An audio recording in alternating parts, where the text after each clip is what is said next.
राजस्थान के अलवर जिले के पास बसे एक छोटे से गांव की यह कहानी है। गांव का नाम था सूरजपुरा, जहां लोगों के दिलों में श्याम बाबा की भक्ति की ज्योति जलती रहती थी। इस गांव में रहते थे दो मित्र, सुधीर सिंह और महेंद्र सिंह। दोनों बचपन के साथी थे, लेकिन जीवन की राह में उनकी सोच अलग हो गई थी। सुधीर एक सच्चा श्याम भक्त था, सरल स्वभाव का, दयालु और मेहनतकश। महेंद्र धनवान था, व्यापारी परिवार का, लेकिन अहंकार और दिखावे में डूबा रहता था। सुधीर की पत्नी गीता एक आदर्श गृहिणी थी, श्याम बाबा में अटूट श्रद्धा रखने वाली। उनकी कोई संतान नहीं थी, जो उनके जीवन का सबसे बड़ा दुख था।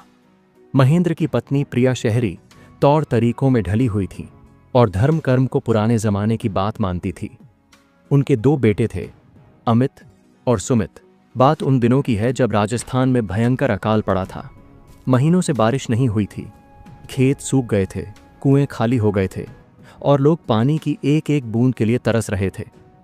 सूरजपुरा गांव की हालत भी बेहद खराब थी। सुधीर सिंह के पास एक छोटा सा खेत था, जिससे वो अपना जीवन चलाता था। अकाल की वजह से उसकी फसल बर्बाद हो गई थी। घर में खाने के लिए अनाज खत्म हो गया था, लेकिन फिर भी वो रोज श्याम बाबा के सामने दिया जलाता था और कहता था, हे श्याम बाबा, जो भी हो आपकी इच्छा, मैं आपका भक्त हूं और हमेशा रहूंगा। मुझे पता है आप हारे का सहारा हैं, जरूर कोई रास्ता निकालेंगे।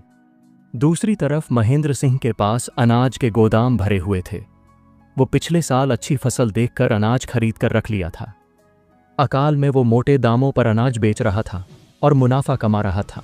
एक दिन सुधीर हिम्मत करके महेंद्र के घर गया। उसने विनम्रता से कहा, मित्र महेंद्र, हमारे बचपन की दोस्ती के नाते मुझे थोड़ा सा अनाज दे दो। घर में 3 दिन से कुछ नहीं बना है। मैं कुछ महीने बाद तुम्हें वापस कर दूंगा।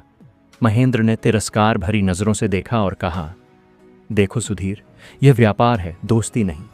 तुम्हारे पास पैसे हैं तो अनाज ले जाओ, वरना अपने श्याम बाबा से मांगो। वैसे भी तुम हमेशा कहते हो कि श्याम बाबा हारे का सहारा है। अब देखते हैं कि तुम्हारे बाबा तुम्हारी कैसे मदद करते हैं। सुधीर मन ही मन बहुत दुखी हुआ, लेकिन उसने कुछ नहीं कहा। वो चुपचाप घर लौट आया। गीता ने देखा कि वो खाली हाथ लौटा है, तो समझ गई कि क्या हुआ होगा। कोई बात नहीं जी, गीता ने कहा, श्याम बाबा जानते हैं हमारी हालत, वो जरूर कोई रास्ता निकालेंगे। आज फिर हम निराहार ही सो जाते हैं। बाबा की भक्ति में यह भी एक तपस्या है। उस रात सुधीर और गीता ने भूखे पेट श्याम बाबा का भजन गाया। श्याम तेरे भरोसे पार उतारेगा, हारे का सहारा तू ही संभारेगा। अगली सुबह जब सुधीर बाहर निकला तो देखा कि उसके घर के सामने एक बुजुर्ग व्यक्ति बैठा है। उसके पास एक छोटी सी पोटली थी। सुधीर ने उससे पूछा, बाबा जी, आप कौन हैं? यहाँ कैसे आना हुआ? बुजुर्ग ने मुस्कुराते हुए कहा, बेटा, मैं एक राहगीर हूँ, रात भर चलता रहा हूँ, बहुत भूख लगी है, क्या तुम मुझे कुछ खाने को दे सकते हो? सुधीर के मन में द्वंद्व हुआ। घर में तो उनके लिए भी खाना नहीं था, लेकिन मेहमान भगवान का रूप होता है, ये सोचकर उसने कहा, बाबा जी, सच कहूँ तो घर में खाने को कुछ नहीं है, लेकिन आप बैठिए, मैं कुछ इंतजाम करता हूँ। सुधीर ने गीता से कहा। गीता ने बर्तन देखे, सब खाली, लेकिन फिर उसे याद आया कि एक डिब्बे में थोड़ा सा आटा बचा हुआ है, बस 2-3 रोटी का। श्याम बाबा, यह आटा मैं इस साधु को खिलाने के लिए इस्तेमाल कर रही हूं, आप इसे बढ़ा दीजिए। जब गीता ने आटा गूंधा तो हैरानी की बात यह हुई कि थोड़ा सा आटा इतना फूला कि 10-12 रोटियां बन गईं। दाल के लिए कोई दाल नहीं थी, लेकिन जब उसने पानी में नमक और हल्दी डालकर दाल बनाने की कोशिश की तो वो सच में स्वादिष्ट दाल बन गई। जब सुधीर ने साधु के सामने खाना रखा तो साधु बहुत खुश हुआ। खाना खाने के बाद उसने अपनी पोटली खोली, उसमें से एक छोटा सा कलश निकाला और सुधीर को दिया। बेटा, यह तुम्हारे सच्चे मन और भक्ति भाव का फल है। इस कलश में जो भी चीज़ डालोगे वो खत्म नहीं होगी, लेकिन याद रखना, ये सिर्फ ज़रूरतमंदों की मदद के लिए इस्तेमाल करना, लालच या दिखावे के लिए नहीं। साधु ये कहकर वहाँ से चला गया। सुधीर और गीता समझ गए कि यह कोई साधारण व्यक्ति नहीं था। गीता ने हिम्मत करके कलश में थोड़ा सा अनाज डाला।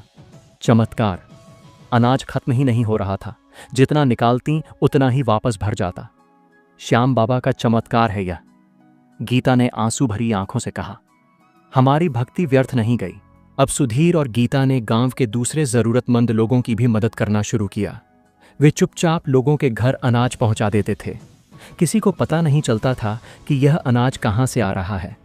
कुछ दिनों बाद महेंद्र को पता चला कि सुधीर के यहाँ अनाज की कमी नहीं है और वो दूसरों की भी मदद कर रहा है।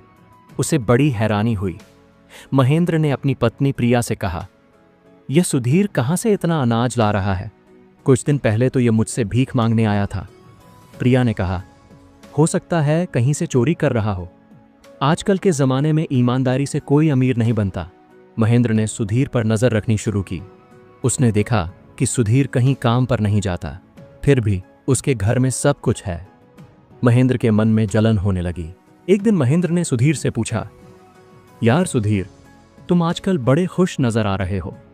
कोई नया काम धंधा शुरू किया है क्या? सुधीर ने सरलता से कहा, नहीं मित्र, बस श्याम बाबा की कृपा है। वो हारे का सहारा है। अरे छोड़ो भी ये श्याम बाबा की बात, सच सच बताओ, पैसा कहाँ से आ रहा है?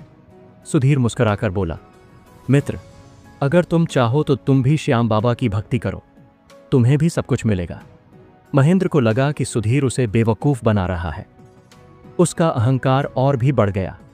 उसने सोचा कि मैं इतना बड़ा व्यापारी हूं, अनाज के गोदाम भरे हैं, फिर भी यह गरीब सुधीर मुझसे आगे कैसे निकल गया। महेंद्र ने गांव में यह अफवाह फैलानी शुरू कर दी कि सुधीर कहीं से चोरी करके अनाज लाता है। कुछ लोग उसकी बात मानने लगे। एक दिन महेंद्र ने गांव के सरपंच से कहा, सरपंच जी, इस सुधीर की जांच करवानी चाहिए, यह जरूर कोई गलत काम करता है। सरपंच ने सुधीर को बुलाया। गांव के कई लोग इकट्ठे हुए। महेंद्र भी वहां था। सरपंच ने पूछा, सुधीर, यह बताओ कि तुम्हारे घर में अनाज कहां से आता है? लोगों को संदेह हो रहा है। सुधीर ने कहा, सरपंच जी, मैं कोई गलत काम नहीं करता। श्याम बाबा की कृपा से हमारे घर में सब कुछ है। महेंद्र चिल्लाया, अरे ये श्याम बाबा क्या लगा रखा है? सच बताओ कि चोरी कहां से करते हो? सुधीर शांति से बोला, अगर आप लोगों को यकीन नहीं है तो चलिए मेरे घर, वहां जो कुछ भी है वो सब आपके सामने है। सभी लोग सुधीर के घर गए। गीता ने सबका स्वागत किया। सुधीर ने सबको वो कलश दिखाया और पूरी सच्चाई बताई।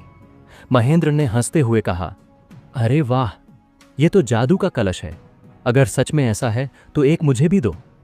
सुधीर ने कहा, मित्र, यह कोई जादू नहीं है, यह श्याम बाबा की कृपा है। इसका इस्तेमाल सिर्फ जरूरतमंदों की मदद के लिए हो सकता है। महेंद्र ने कहा, अच्छा तो दिखाओ कि कैसे काम करता है। गीता ने कलश में अनाज डाला और सबके सामने निकाला। अनाज खत्म नहीं हो रहा था। सभी लोग हैरान रह गए। महेंद्र के मन में लालच आ गया।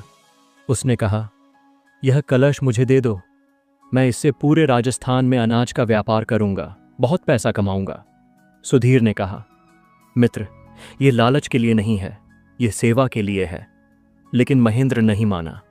उसने जबरदस्ती कलश छीनने की कोशिश की। जैसे ही उसने कलश को हाथ लगाया, अचानक कलश से धुआं निकलने लगा। एक आवाज गूंजी, लालची व्यक्ति, तूने श्याम भक्त का अपमान किया है, अब तू अपने किए का फल भुगतेगा। कलश गायब हो गया। सभी लोग हैरान रह गए। उसी दिन से महेंद्र की किस्मत खराब होने लगी। उसके गोदामों में रखे अनाज में कीड़े लग गए। जो अनाज वो महंगे दामों पर बेच रहा था वो सब बर्बाद हो गया। फिर उसके ऊपर टैक्स की बड़ी रकम का नोटिस आया। पता चला कि उसने पिछले कई सालों से टैक्स चोरी की थी। उसके बेटे अमित और सुमित, जो शहर में पढ़ाई कर रहे थे, उन्होंने गलत संगत में पड़कर बहुत सारा पैसा बर्बाद कर दिया था। जिस दिन कलश गायब हुआ था, उसी दिन शाम को आसमान में बादल छाए। रात भर जोरदार बारिश हुई। अकाल का अंत हो गया। गांव के लोगों को समझ आ गया कि सुधीर सच्चा था और महेंद्र गलत था। सभी ने सुधीर से माफी मांगी। कुछ महीने बाद गीता को पता चला कि वो मां बनने वाली है। 20 साल बाद उनके घर में खुशी की खबर आई थी। गांव के लोगों ने कहा, यह भी श्याम बाबा का चमत्कार है। सुधीर और गीता की भक्ति रंग लाई। महेंद्र की हालत दिन ब दिन खराब होती गई। उसकी सारी दौलत खत्म हो गई। वो कर्ज में डूब गया। उसकी पत्नी प्रिया ने उसे छोड़ दिया और अपने मायके चली गई। एक दिन महेंद्र बेघर होकर सड़क पर भटक रहा था। बारिश हो रही थी और वो एक पेड़ के नीचे छुप गया था। तभी सुधीर वहां से गुजरा। सुधीर ने महेंद्र को देखा तो दया आ गई। वो उसे अपने घर ले गया। गीता ने महेंद्र का स्वागत किया जैसे कुछ हुआ ही न हो। उसने कहा, आइए जी, आपका ही घर है। महेंद्र की आंखों में आंसू आ गए। उसने कहा, सुधीर, मैंने तुम्हारे साथ बहुत बुरा किया। तुम्हें तो मेरा अपमान करना चाहिए था और मेरी कभी भी मदद नहीं करनी चाहिए थी, लेकिन तुमने मुझे घर में जगह दी। यह तुम्हारी महानता है। सुधीर ने कहा, मित्र, हम सब इंसान हैं, गलती हो जाती है। श्याम बाबा सबको माफ करते हैं। महेंद्र ने अपनी गलती मानी और श्याम बाबा से माफी मांगी। उसने सुधीर के साथ मिलकर एक छोटा सा व्यापार शुरू किया। धीरे धीरे उसकी हालत सुधरने लगी।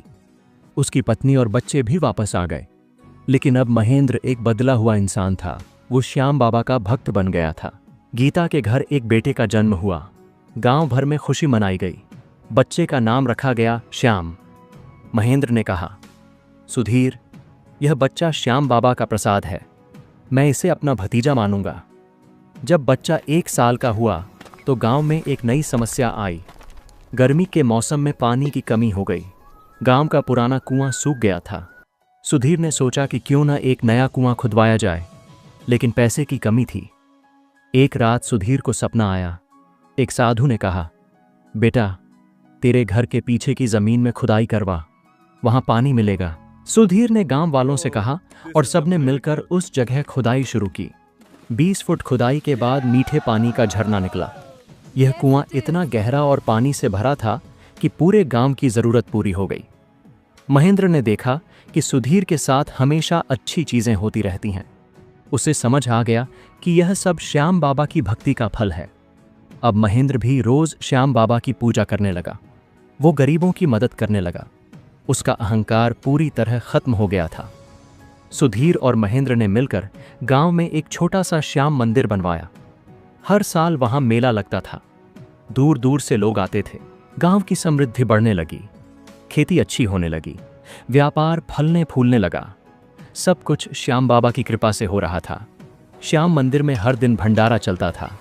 गरीब और जरूरतमंद लोगों को खाना मिलता था। बीमारों के लिए दवा की व्यवस्था थी। महेंद्र का व्यापार फिर से फलने फूलने लगा, लेकिन अब वो अहंकार नहीं करता था। वो अपनी कमाई का एक हिस्सा हमेशा गरीबों की मदद में लगाता था। उसने कहा, सुधीर, अब मैं समझ गया हूं कि सच्ची दौलत भक्ति और सेवा में है। पैसा तो आता जाता रहता है। सुधीर और महेंद्र की मित्रता एक मिसाल बन गई। दोनों परिवार आज भी मिलजुल कर रहते हैं और श्याम बाबा की भक्ति करते हैं। तो दोस्तों, अगर आपको कहानी अच्छी लगी तो वीडियो को लाइक और चैनल को सब्सक्राइब करना ना भूलें, क्योंकि हम श्याम बाबा के चमत्कारों से जुड़ी कहानियां लाते रहते हैं। और कमेंट में जय श्री श्याम लिखकर जरूर जाएं।